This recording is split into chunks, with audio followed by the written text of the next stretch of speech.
የምናወራው ከእግዚአብሔር ቃል አንፃር አይደል? መጽሐፍ ቅዱሳችን ምን ይላል? ስለ ነገስታት፣ ስለ ገዢዎች፣ ስለ አለቆች ምን በሉ ነው የሚለው? ጸልዩ።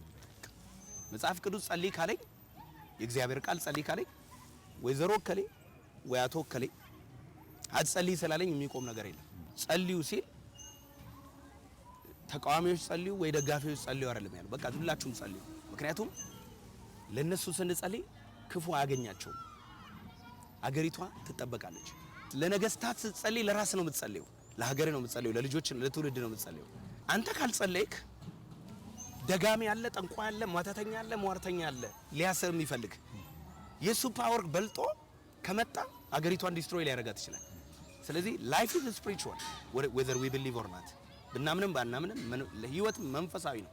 ከመንፈሳዊ ነገር ውጪ አይደለም ህይወት። ስለዚህ ይሄኛውን ሳይድ የክፉ መንፈስ ማፍረስ፣ አጋንንታዊውን ስራ መቀጥቀጥ፣ ይሄ የዘንዶውን ራስ መቀጥቀጥ የኛ ስራ ነው።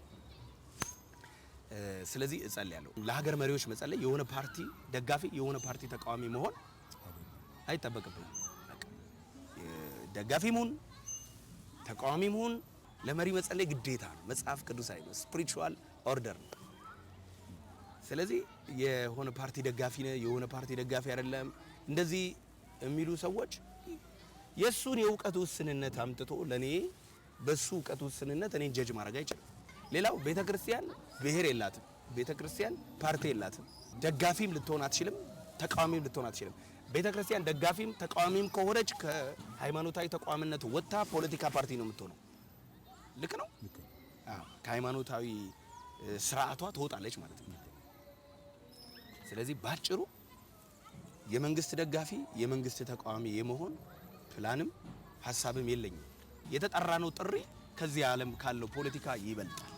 አንዴ ቢሊ ግራም የሚባሉ የትልቅ የአሜሪካን ፓስተር ናቸውና ባለ ሲመት ሲያደርጉ ፕሬዝዳንቶችና ኖይንት የሚያደርጉ ናቸው፣ ብለስ የሚያደርጉ ናቸው። አሁን ወደ ጌታ ሄደዋል በ99 ዓመታቸው።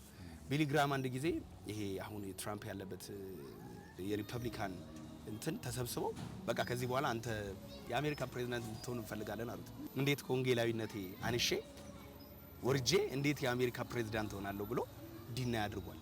እና በዛ ልክ ነው ማሰብ እኮ ያለብን እኛ። ስለሰጠኝ ጊዜ በጣም አመሰግናለሁ። ወደ አገልግሎት እየገባህ ያለን ያገኘው ቴንክ ዩ ሶ ማች።